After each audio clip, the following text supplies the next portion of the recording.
So let me start with some basics of inflation. And Alan, of course, told you almost everything, but there are some points which should be kind of emphasized to understand why it was actually necessary. Until the end of 70s, everybody thought that everything is just fine, and we do not need any theory beyond normal standard Big Bang theory. Then there were some issues with it which were discovered, issues at the merge between particle physics and cosmology, some monopole problem. Nobody already remember about it now, but this pushed people first to look at problems which otherwise previously were considered almost metaphysical. One of these is what was before the Big Bang?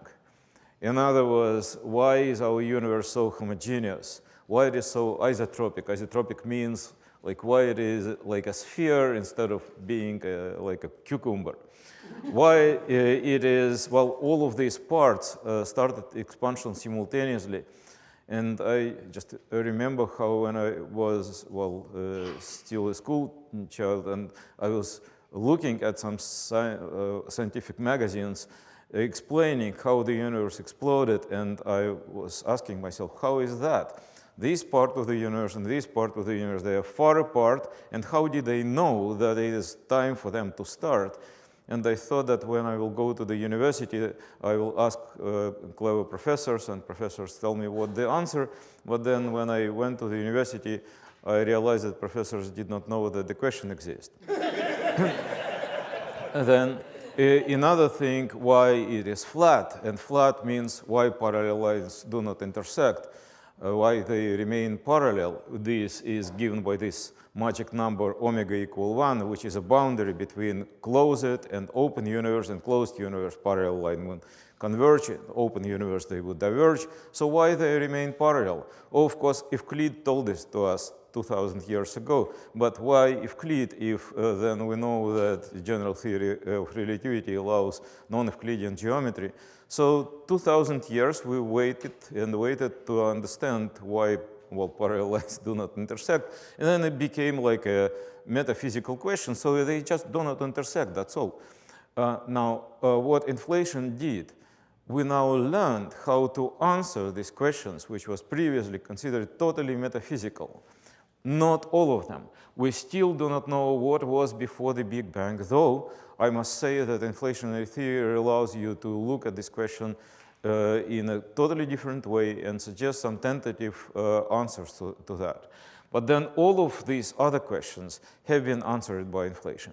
So we now know that what was considered to be metaphysics, now it's a part of physics. Once we learn the answers, we cannot return back to it and say, oh, okay, this is just a metaphysics, why the universe is flat, or because it is flat, it is just the universe. Okay, so we cannot apply these methods to the universe which we observe at the moment.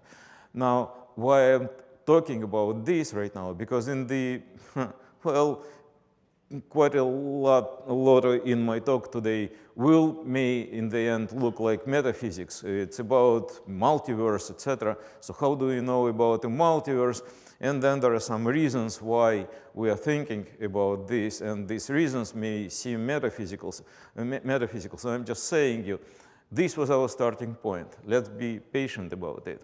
Now, and this one thing is what Alan emphasized. How about energy of the universe? See, if we are thinking about creation of the universe, and if we would consider old Big Bang story, so what we would need to have, we would need to have approximately 10 to the 85 grams of matter, grams or tons, I don't remember, yeah, grams, okay, yeah, but 10 to the 85, okay? Compress it to the size smaller than 1 millimeter, and then explode it from, all of these different sides with precision about 1 in 10,000 or even better. And then this gives you the universe. So now, of course, you ask, how is that? There was no universe, And then suddenly you discovered in your pocket a gift, 10 to the 85 grams, who gave you that. So this is unbelievable. Now, of course, sometimes when you say something is unbelievable, something a big miracle, the bigger miracle, then you better understand it. Okay, God created the universe, because otherwise who would give you this gift? Certainly not all of these foundations on the earth. So now this is an explanation, but we prefer to do something else. So what we did not expect, in fact, what is even now looks like science fiction, but we checked it, okay? So looks like science fiction. We know how to create all of these, what we see right now, from less than a milligram of matter, and maybe sometimes people speculating can produce it just totally out of nothing. That is, well, going a little bit to the metaphysical side. But we know what we know. We know how to do it from 1 milligram of matter. And of course, again, this looks like total violation of laws of physics. Because how is that? You have 1 milligram of matter, and then all of the people in this auditorium, it just does not make any sense. We learned that there is energy conservation. And Alan was trying to tell you that this is a tricky thing, because total energy of everything, energy of matter, positive, and energy of gravity, negative. The total sum of them in the universe is exactly equal to 0. We're talking about exponential instability of splitting of positive towards positive energy of matter, negative energy of gravity. Together, it remains equal to 0. But then we are interested in our practical life about the energy of matter. So we see this energy of matter created during inflation. And in order to show how it goes, I should, well, just briefly remind you how it was happening. In 1980, Alexei Starobinsky, a person from Russia, he is more mathematically oriented. He suggested a theory which also led to exponential expansion of the universe in the context of a rather complicated version, a theory based on Einstein gravity with quantum corrections. What was good about his model that actually almost worked, what was not quite good, that it almost worked, because it assumed that the universe started in de Sitter space, the space with fixed curvature, no singularity, and therefore you can take this and go with it back in time, infinitely far. Everything was good. It was just, same curvature, nothing wrong with it. But then it was also found that the solution is unstable. So unstable means it's finite lifetime. And finite, then it cannot start at minus infinity. So that was something about it which did not make people quite happy, but nevertheless it was astonishingly interesting. Then Alan Guth came with a much simpler theory, which was just a scalar field standing there on the top of the hill and not falling anywhere, not moving anywhere. You were in a vacuum state, nothing. The scalar field by itself was equal to 0. Scalar field is like this 110 volts in your circuit, and 110 volts by itself do not have any energy. But now with the theory of scalar field, it's analogy of that, except scalar field may have some potential energy, and that is what drives inflation. So you are standing, then you are tunneling down, and while you are standing, exponential expansion of the universe happened. This was a very, very good theory, and what is especially good about it was that Alan was able to explain why inflation is good, how it can solve all previous problems. What was not quite good about it is that we were talking about vacuum state. Vacuum state, what do you mean by inflation? What do you mean by expansion? This is just nothing. This is empty room there, whatever you say about this. It can be collapsing, it can be expanding, but it's empty. There is no sense, independent sense, which you can bring into these words. So his scenario eventually needed to be updated and replaced. And I've done it a year later. And then also Albert and Steinhardt, 3 months later, did a very similar thing. And yet then a year later, this theory died also. And then in '83, I invented something which I call chaotic inflation. And this is something which I am going to concentrate right now. So I'm going to tell you what is happening if the scalar field, whatever it is, it's something like Higgs field, which, well, people are so happy to have seen right now at CERN at this LHC accelerator. So something like that, but in a very simple energy. You may take as simple energy as like that of the scalar field. So what I'm showing here, that when scalar field is 0, energy is 0. When scalar field moves away, then energy, for example, quadratically depend on that. And that's very simple. It's like you have a pendulum, and pendulum goes up, and you have high energy, and then pendulum swings down, and then it oscillates like that. Or you have a spring, and you let the spring oscillate. And the energy of the spring is quadratically dependent on the distance from the equilibrium point. So it is like a spring, but it is a spring in the universe. And the universe makes a trick on it. So when the scalar field is small, then it really oscillates like normal oscillator. But when the scalar field is large, then it interacts somehow with the universe so that the universe produces friction for the scalar field. It sticks to the wall and it goes down very, very slowly.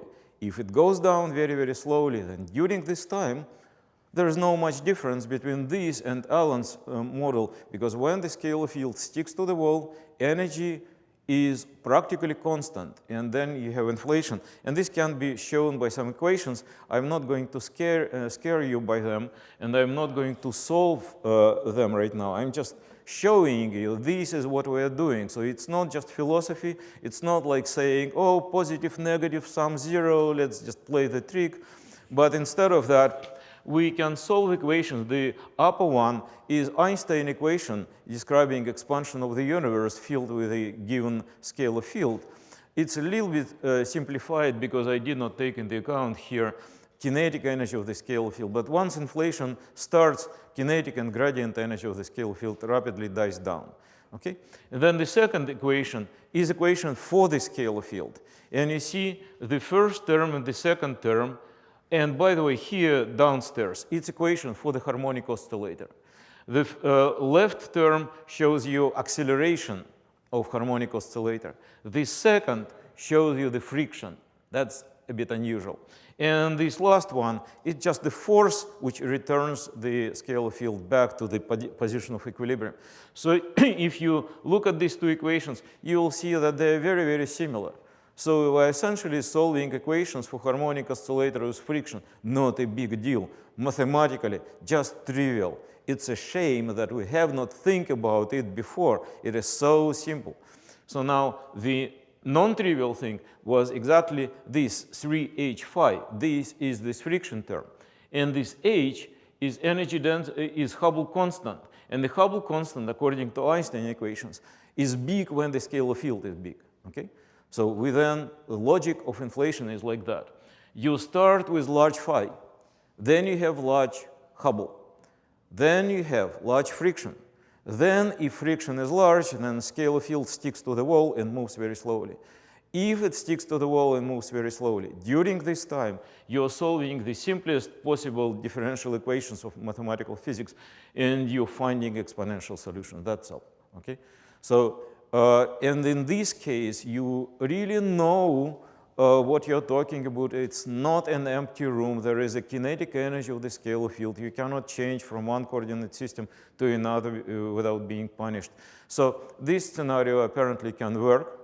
And here is what it leads to. That's what Alan told you. It makes the universe exponentially large, stretches all mountains, makes everything homogeneous, uniform, isotropic. No, the universe may be a cucumber. It may still be a cucumber, but nobody cares because we live on a tiny piece of the surface of this cucumber. Then look in all possible directions, and you see the same around. So that's how inflation solves all this problem. Let's start with a tiny, well, I could have shown the cucumber. It was easier because it is not in the PowerPoint. Okay, so here is what is in PowerPoint.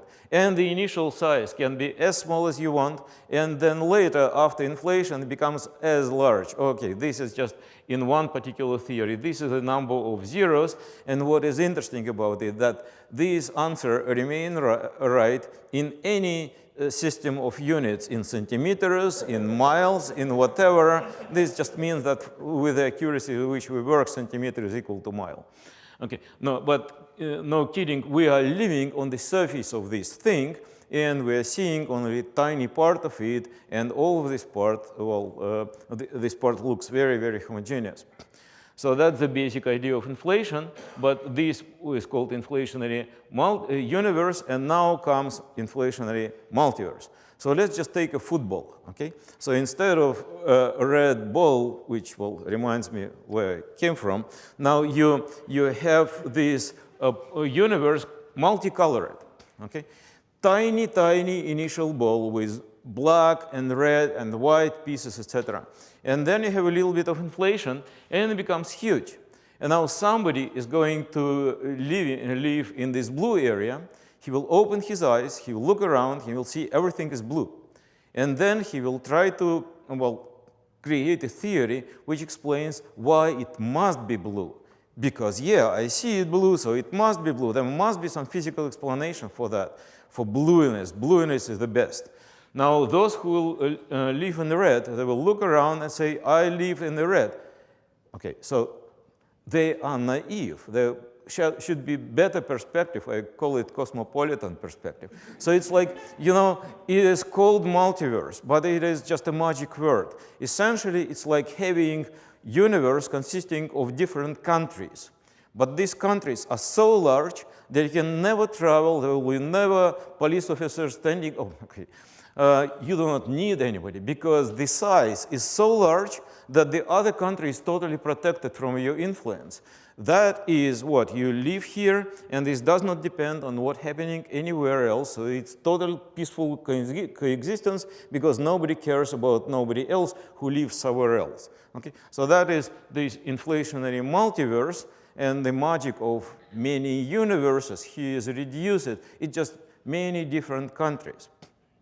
Now, pessimists will say that it is, if each part of the multiverse is so large, we will never see its other parts, so it's impossible to prove that this theory is correct, right? You cannot see this red, blue, whatever, then you say, oh my God, this is just a metaphysics, right? This is why I start with metaphysics. Okay. But then optimists will say, if each part of the multiverse is so large, then we'll never see its other parts, so it's impossible to disprove it. Okay, so same story, but now we should understand, try to understand, what is the generic picture? Generic picture. If you would like to say that our universe is red, then you must have a reason why it must be red, but not blue, not white, not anything else. And then this burden of proof is on your shoulders. Because generically, it can be any.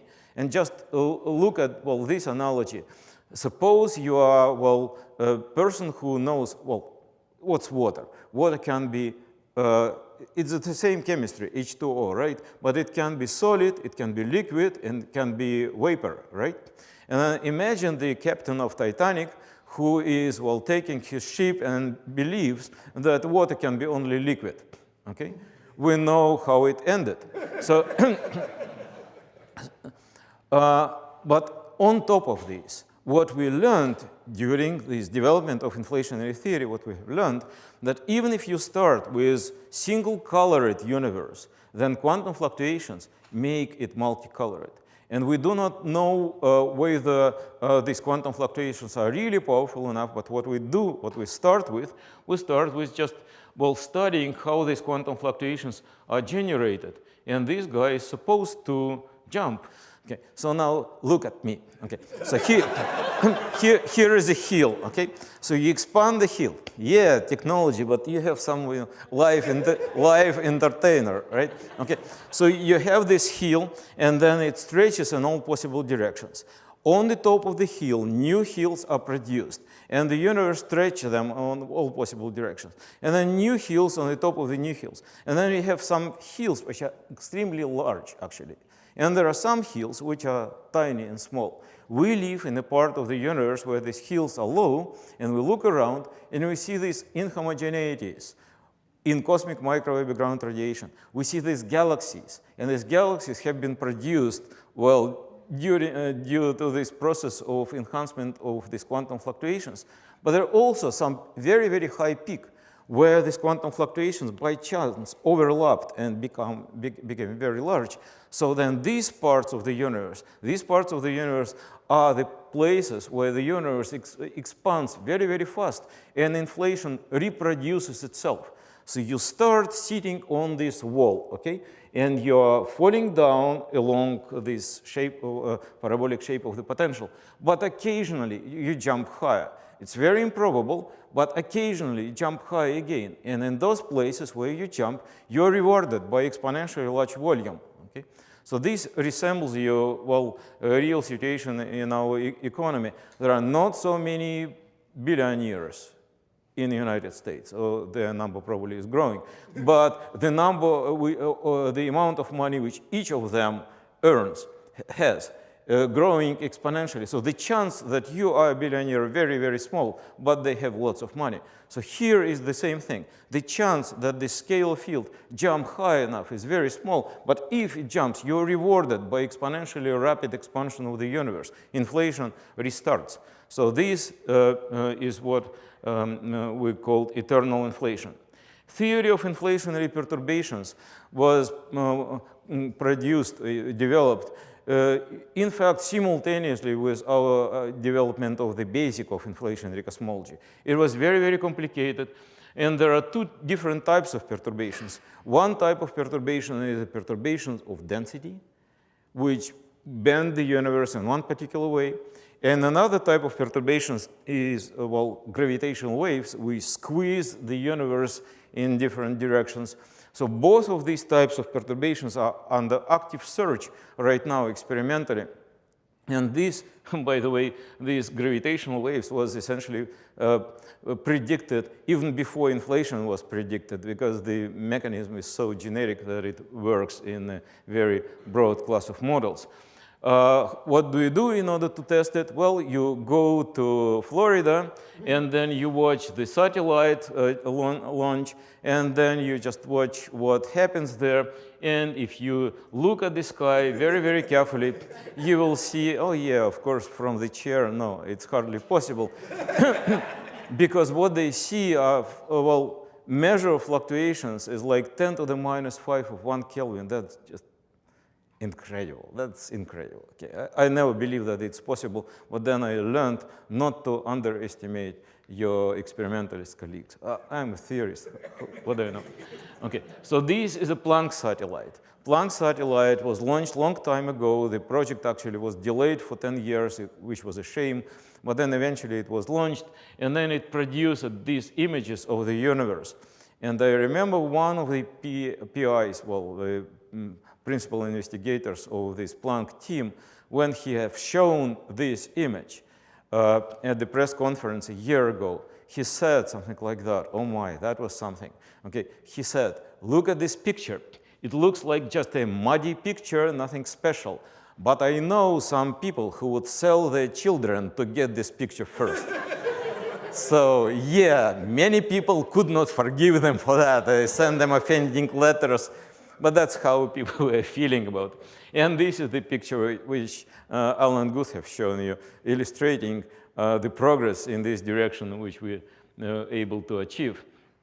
So these magic numbers, this omega close to 1, as Alan told you, our, well, expectations of astronomers were that it is 0.3. And I remember how one of them was telling to my wife, who is an expert in supergravity, it's so sad that inflationary theory is finally ruled out. And she said, why? Why it's ruled out? And he said, oh, because I came from the conference in Princeton, and they explained us right now that omega is equal to 0.3, and therefore, unfortunately, inflationary theory is finally ruled out. And my wife said, but Andrei just called me from UCLA, and UCLA, they announced a discovery of this special distribution of supernova, which indicate that actually the total density of the universe is close to critical, so everything seemed to be fine. He said, no, I came from a real conference in Princeton, not in UCLA. And they say that this 0.3. But next morning, all walls in his institute were covered by newspapers while announcing this discovery. So yeah, it was pretty dramatic. Anyway, after that, there was this bicep. Bicep story is not finished yet. It's definitely true that, never say definitely, but definitely true nevertheless, that they have found B modes, and B modes is special polarization of, CMB light coming from different parts of the sky. When people say good things or bad things about bicep, whether they discuss what they do, whether it's trustworthy or not, let's remember one thing. They measured temperature of microwave background radiation with accuracy 1 in 30 millions. That's just record-breaking people. They spent years sitting at the South Pole and doing it. Well, we will see what does it mean, because the result is there, but interpretation of results will require further scrutiny. But I'm just saying we should applaud this enormous progress in experimental development, which was totally unbelievable before. This is like an easy summary of what I just told. So we're sitting on the Earth, and we're looking around, and we're using our Earth like space travel machine, like time travel machine, in fact. Because when we are looking at our sun, we see the sun as it was several minutes ago. When we're looking at distant stars, we see these stars at 100 years ago, like 1,000,000 years ago. When we go further and we look at galaxies, we can see galaxies as they were existing 2 million years ago, 10 billion years ago, when the first ones start being formed. And then we come closer to this cosmic fire produced. We see this cosmic microwave background radiation, which was dispatched and left and traveled freely from the moment approximately corresponding to 400,000 years after the Big Bang. Okay? So we see this, and that is where all of this information for all of these satellites came from, including Planck and WMAP, and the information from BICEP. This is what they see. But they cannot go closer to the Big Bang because the universe at that time was non-transparent. Non-transparent, just like a sun. Sun is transparent for only several hundred kilometers because the light is scattering in the plasma, and we do not see this light coming from the center of the sun. We can use neutrinos, which come from the center of the sun. That is a direct way of getting information about what is going on, or almost direct, because neutrinos change their nature on the way to us and cheat us a little bit. But then if we have gravitational waves which would come directly to us, not polarization, which is still indirect, but gravitational waves which come directly to us, then we would be able to come very, very close to the Big Bang. And the idea was, here is this cosmic sphere, this is the Big Bang, this is a distance like 14 billion light years ago, and we cannot go any further. And when inflation came, here is what happened. We realized that the universe became hot only after the end of inflation. In inflation, energy was sitting in the scale field. There was no particles during inflation, or if there were any, they were diluted. Okay? So the density of normal matter during inflation was very, very small, and after inflation, the scale field started oscillating, and when it oscillated, it produced normal particles, and these normal particles interacted with each other, they became hot, so here is your hot Big Bang. Okay? If you call Big Bang the beginning of everything, then, well, this was before inflation. If you call Big Bang as a moment when the universe became hot, yes, this is after inflation. So first was inflation, then there was this hot Big Bang. Okay, so this was a change of perspective. Previously, we thought that here is Big Bang, then everything else. Okay, then the picture became like that. It was slowly changing. Big Bang, hot Big Bang, then the temperature drops down, then you have a period of inflation, and then it is hot again. That was the basis of Alan Guth's theory and of my modification of the theory, which is called the new inflation. But then, in this simple picture with this parabolic potential and many others, all models which we are using right now, all versions of inflationary theory, we really do not need, usually, in 99.9% of the existing models, we do not need any assumptions that the universe originally was hot, that it was created from, well, hot Big Bang singularity, and we do not need any relation with phase transitions, with grand unified theory. People by, they just continue repeating it about grand unified theory, and the energy scale may be close to the grand unified theory. But in fact, the parameters of the model, for example, this quadratic model, they do not have anything with grand unified theory. The field has mass 3 orders of magnitude smaller than grandification mass scale. The field size is 3 orders of magnitude larger than grand unification scale. But just when you multiply one by another and take a square root, you get grand unification scale. You say, oh my God, this is grand unification. Nope, it is not so. It's just grand unification energy scale, that's all.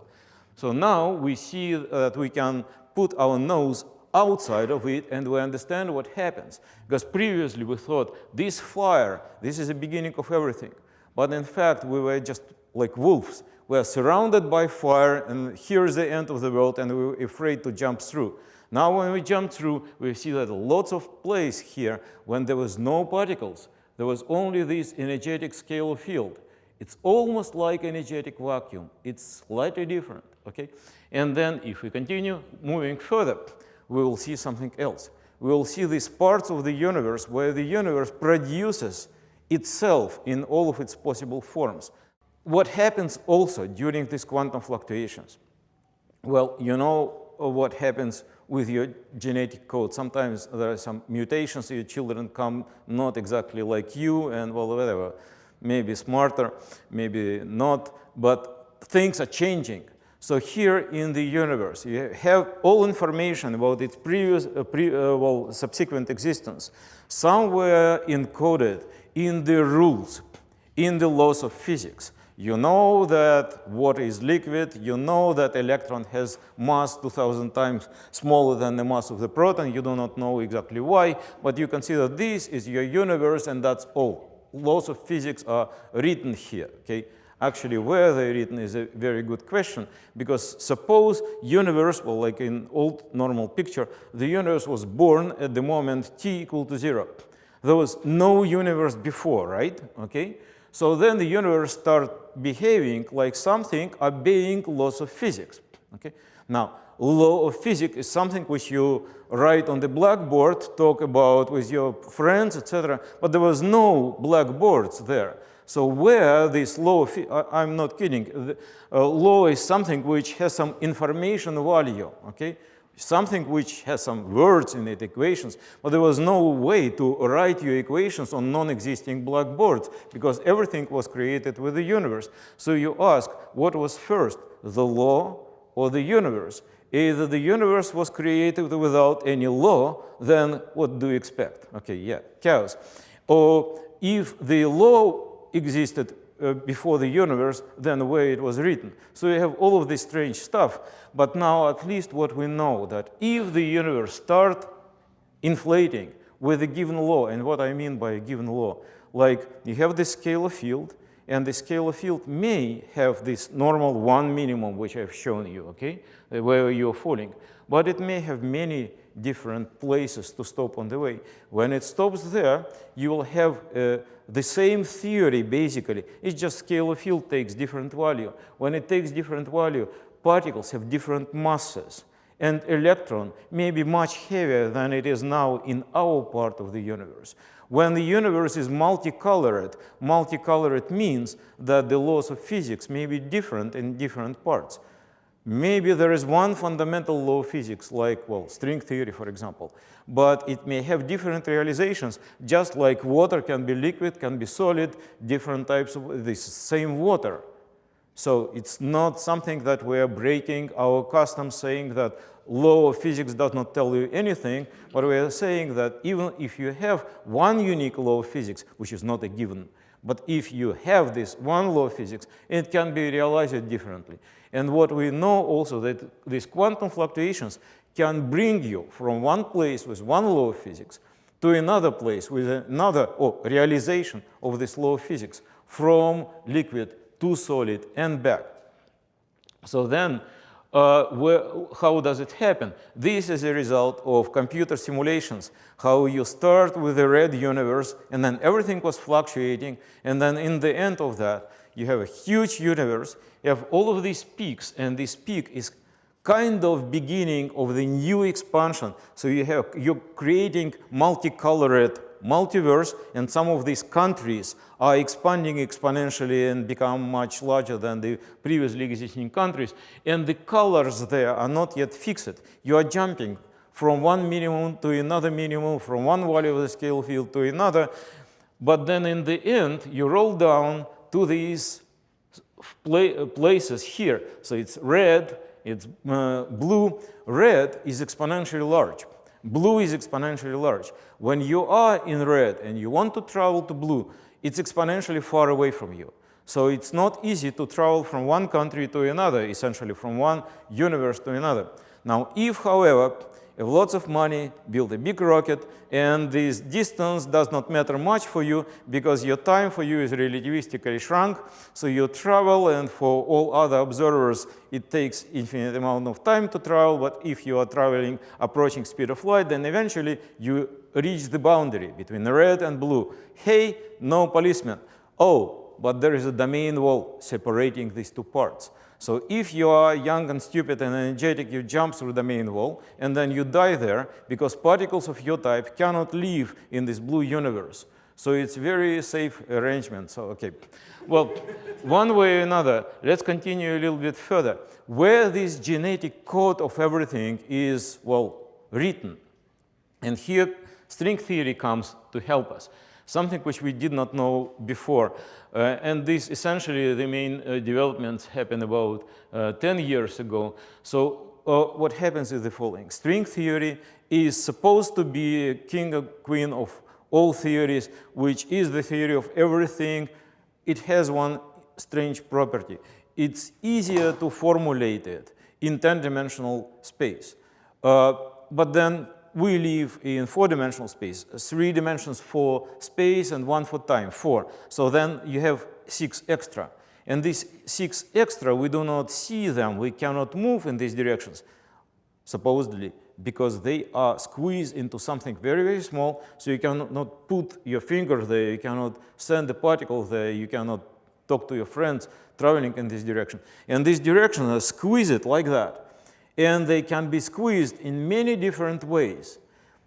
How many ways and how they squeeze? So the fact that it is possible, it's all consistent. For many years, we did not even know that it is a consistent picture. We did not know what keeps these 6 dimensions from expanding. And then there were some mechanisms were proposed, one of them at Stanford University, and I participated there like cosmology consultant. And then people found that when you have one mechanism how to stabilize it, there are many. And how many mechanisms? Well, because you can squeeze it this way and that way and many other ways, you have combinatorial greatness of the number. In fact, the first time it was suggested that you may have this combinatorial hugeness of the result, which is given by maybe 10 to the 500. The first time it was suggested by Andrei Sakharov. I was, this famous Russian dissident who helped to build thermonuclear weapons and then tried to stop this nuclear race. And so he was in Gorky in Russia, and I was from time to time, as well as some of my colleagues were traveling to him, which was pretty depressing. One thing which kept him, there alive and interested in what is going on. All of his place was covered by preprints sent by other people. And we discussed with him this possibility of compactification and everything else. And then he said, but actually there are many compactifications. There may be something good in it, because if there are many compactifications, then in some of these compactifications, you will have universe just the one like we see right now. In particular, there is some magic thing about our universe. Energy density in our universe, energy density of nothing, of empty space, is almost exactly zero with incredible accuracy, but not zero. If it were zero, then we say, okay, there is some symmetry which tells it that it must be zero, but it is not zero, and that was found in '98 by exactly these experiments with supernova, which I just described you. So this extra thing is dark energy or something like that. So the best interpretation of dark energy is just the energy of vacuum, which is non-zero. But why it is just like that? Okay, because there are so many different ways of compactifying space. There is some where energy density is huge, but then you cannot live there because galaxies are torn apart by this rapid expansion of the universe. It's like having inflation right now in this room. Then you will not listen my next word because your tables will be exponentially far away. Okay? Then there is another possibility that it is negative energy of vacuum. That's also a possibility. But the universe of our type with negative energy would momentarily collapse. And then, so there would be no discussion at all, and you would be even born. So there is just a little bit of interval of energy where everything is fine. We're not dying due to collapse, and we're not torn apart. And then this is something which Anthropic principle uses. They say, we cannot live here. Yeah, we just cannot. We cannot live there. But of course, if we do not have any opportunity, if you do not have these different universes where energy density is large, small, whatever, if you cannot try, then it's all metaphysics. Because the universe is given to you, and whatever is there, this vacuum energy, you are taking it because you don't have any choice. But if you have multiverse, if you have these many compactifications, then in one part of the universe, you may have one vacuum energy, one value of vacuum energy, another, and then you live in a part where you can live.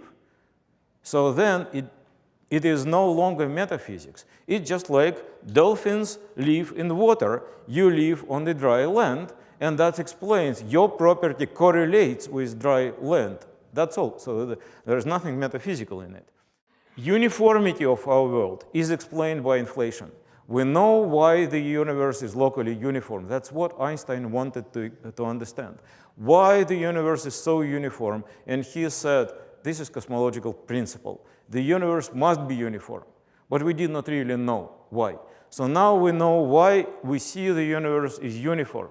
But then later we learned that it is uniform locally, but on a much larger scale, like with this football multicolored, the universe is very non-uniform. So the same theory, the only theory that we know predicting, explaining uniformness, the same theory tells you that at a large scale it must be 100% non-uniform.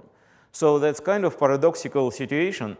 And then inflationary universe becomes a multiverse. And this fact that it becomes a multiverse allows us to justify this anthropic principle, which otherwise would be a hateful idea.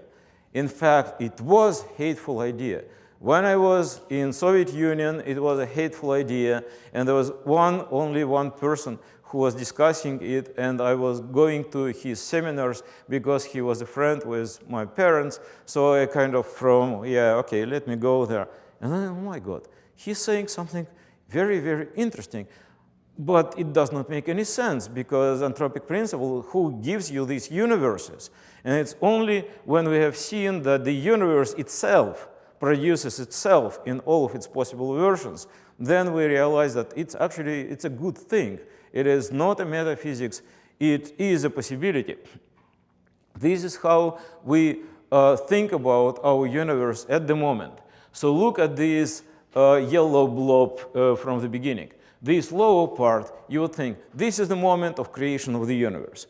The universe was born in the Big Bang, and then it was expanding, and then if it's closed, maybe it collapses. If it open, continue expanding forever. Now that we know that you have this non-zero vacuum energy, it is going to expand forever in any case. Okay? So this is the picture which we thought. We thought that our universe is a sphere. This is the best image which Greeks invented. And now what I'm showing you is one of the best images of 20th century. It's fractal. It's a different concept. When you have a bubble producing new bubbles, producing new bubbles, producing new bubbles, and there are some rules which show how from the green bubble you can produce blue and red, how from red you can produce white and green. And so when you learn these rules, you see that the universe eternally reproduces itself, and instead of being one balloon, it is a fractal consisting of balloons producing balloons forever. So one thing is that the universe as a whole is immortal. Okay, so this part may die. Our part is going eventually to collapse or to be destroyed.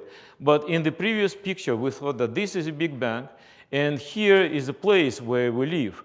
And then we look at this neck here, and we look at this, and we say, this is the Big Bang, because our bubble was produced at this, okay?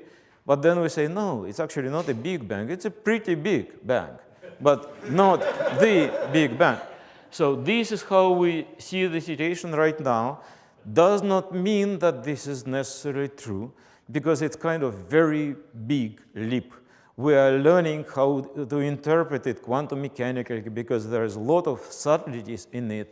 We are learning how to live, how to make predictions in the universe where there are infinitely many green universes and infinitely many red universes. Because if you want to say it's most probable to live in the red universe, you compare. Here is red universes, and here are green universes. Take one red, one green, one red, one green, one red, one green. Okay, so equal number of them.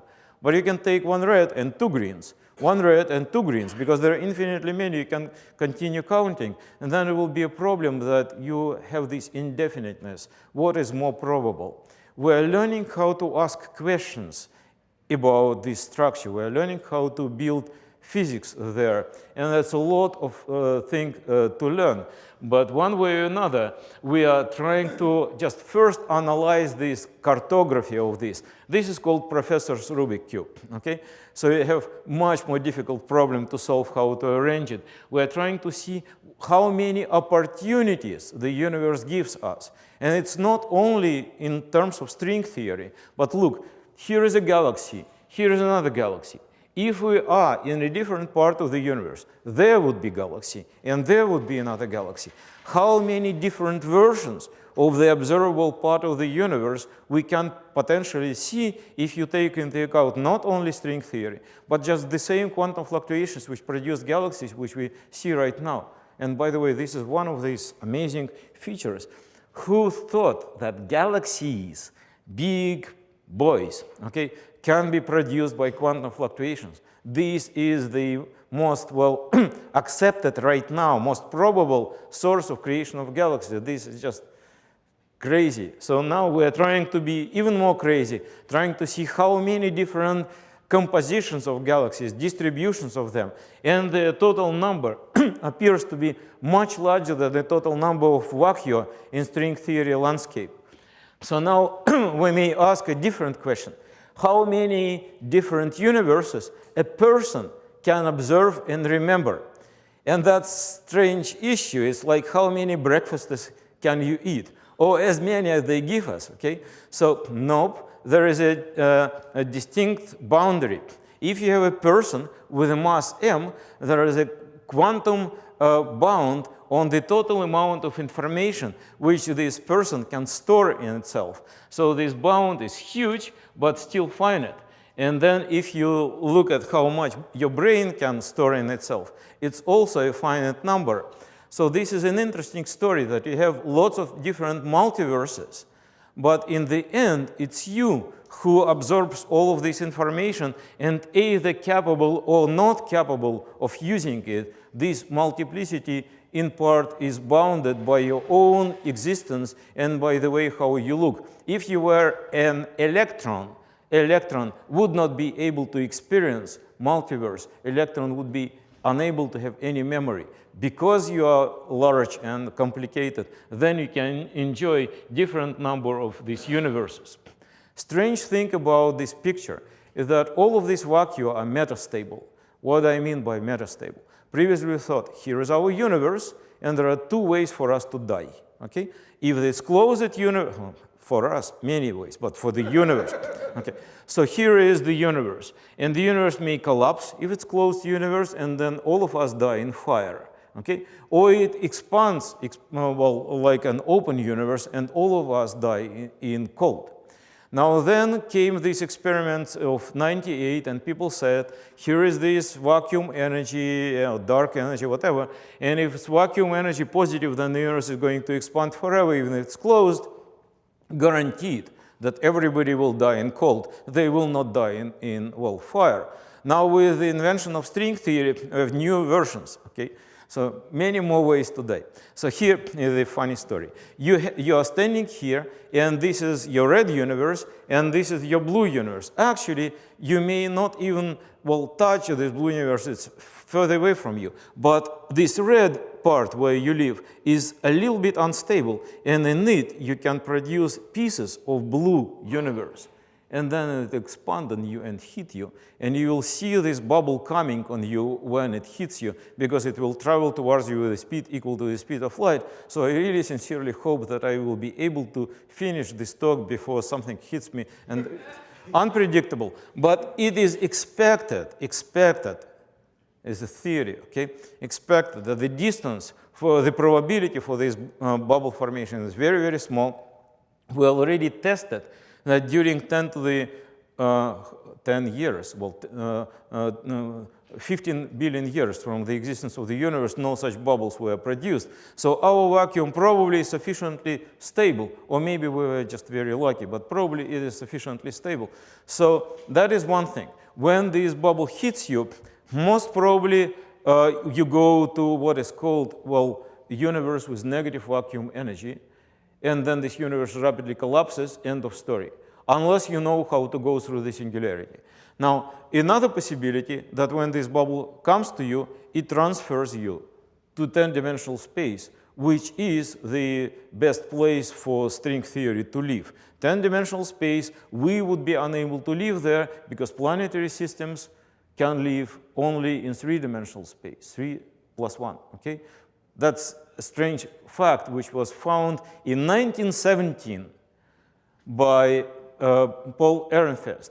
Several things happened in 1917. Great October Revolution, discovery of de Sitter space, and explanation of why our space is 3-dimensional. We cannot live in any space except for 3-dimensional space. Planetary system, atomic system can exist there. So if the bubble comes and your space becomes 10-dimensional, too bad.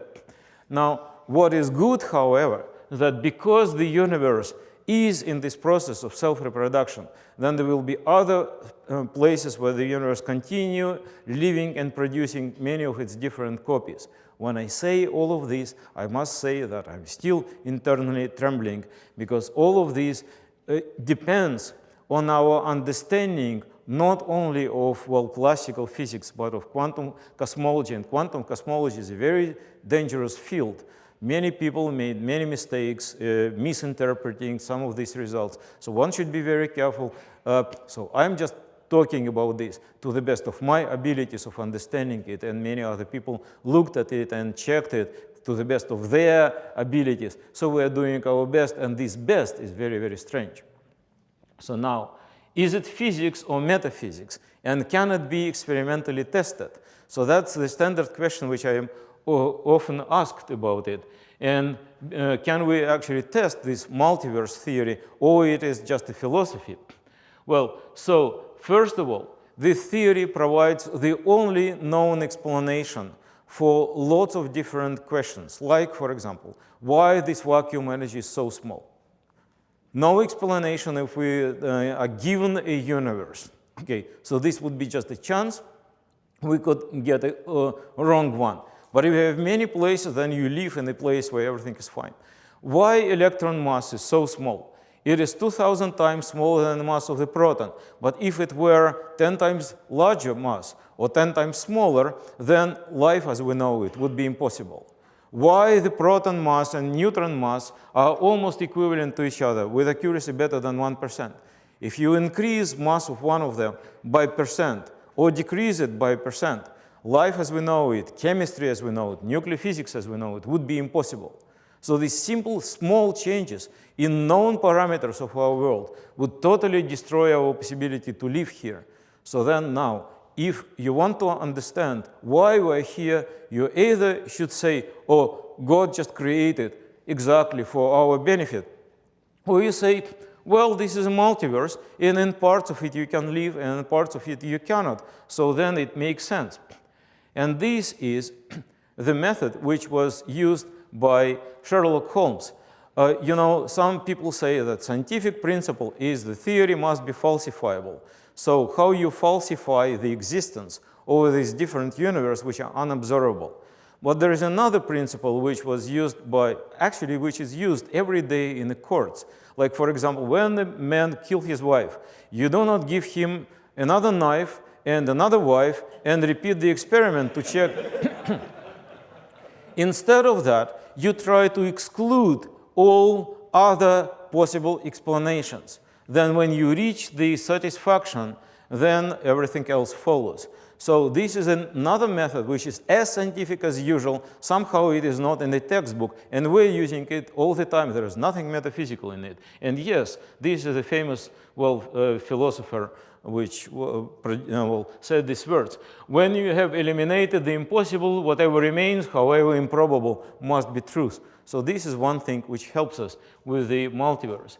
Can we still return back from this picture of the multiverse to the picture of the universe without any of these branches? Well, if you are talking only about inflationary cosmology, yes, it is possible. It's possible that our universe doesn't have many of these possibilities. It's possible that we cannot live in any other places because these other places simply do not exist. But it is like that. If you want to produce a theory which does not have this multiplicity of everything, first of all, you should find an alternative to inflation. Because inflation allows you to have this different distribution of galaxies here and here, because they are created by quantum fluctuations. Quantum fluctuations are unpredictable. You have different, absolutely different patches of our own universe, independently of the string theory.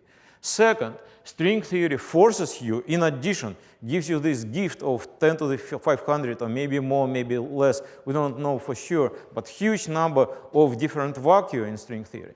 So you must suggest an alternative to inflation, you must suggest an alternative to string theory, and you must also give an alternative explanation to all of these coincidences which we found. So yeah, it may be possible, and then those of us who criticize inflationary theory, my answer to them, any suggestions? Because criticizing, you just open the blog, whatever, and then you read, not even wrong, this is standard blog, which criticizes string theory and inflation and everything, and they criticize. Nobody suggested anything better, which would work, which was shown to work. But criticizing, it's easy. So that is the homework for those who try to do better. Now, to illustrate this, and this will be, well, concluding part of my talk, is something which I learned recently because I did not know. It was a TV show, what it was, at Bloomberg, and very wise old man was taking an interview with very bright young woman theorist, and she was telling him everything about string theory and extra dimension and everything. And then he said, after, after this interview, he asked, yeah, but Einstein said that the most incomprehensible thing about the universe is that it is comprehensible. And she said, and that was the end.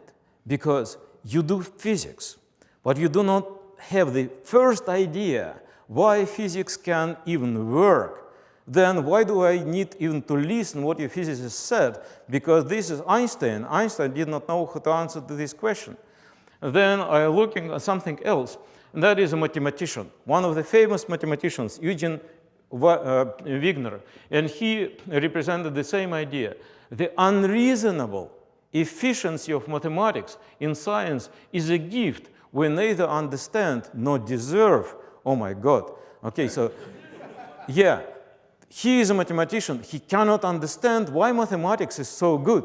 Okay, so then I thought, well, maybe this is an old story and people know better right now. So I looked into modern mathematicians, and this was one of the famous Russian mathematicians who spent his last years of life in the United States, and he have written something else. There is only one thing which is more unreasonable than the unreasonable effectiveness of mathematics and physics, and this is unreasonable ineffectiveness of mathematics in biology. So let's just check what these people are telling us. Something is going on. We do not understand why we can understand. Okay? So now, the reason why Einstein was puzzled is that here is the universe, and somehow everything is good, and the laws of physics actually work here, and you can use these laws of physics to describe it. And then if the universe is everywhere the same, and the laws of mathematics are working here, then it's just, well, God gave you the gift which you neither understand nor deserve. So yeah, but no, we don't want to stop at that. We want to have some idea, even if preliminary. And so in inflationary multiverse, this problem disappears. And well, say disappears, this is my punchy way of saying something which I am a little bit, well, overemphasizing, probably overselling perhaps, but this is how I feel. Because in the multiverse, you may have some parts of the universe where energy density is huge, and quantum fluctuations of space and time are so strong, like Planckian density, like conditions near the Big Bang, so strong that all rulers are bending like that, and all clocks are broken, and memory is impossible because you record something, but your recorder immediately destroyed. So then, in this part of the universe, mathematics is inefficient. In this part of the universe, laws of physics are useless, because you cannot remember and restore and whatever. There are some parts of the universe where it's just vacuum, and life of our type is impossible because, well, there are no elementary particles which are required for that. So there are many places in the universe where laws of physics are useless, and mathematics is inefficient because there is no memory.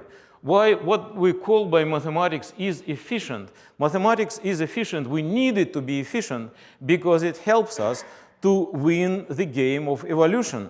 If we could not predict what we are doing right now, if I could not predict that I'm a little bit, well, like 1 minute ahead after my schedule, then, well, if I would be after my schedule by 1 hour, then I will be killed by organizers. So I need to expect something. I need to calculate something. And we have been, well, successful in our game of evolution because in our part of the universe, mathematics and physics are efficient. And therefore, there are some parts of the universe where mathematicians and physicists cannot live. But there are some other parts of the universe where mathematicians and physicists and all of us can live, and we're just lucky to live in one of these parts. So thank you very much. I finished.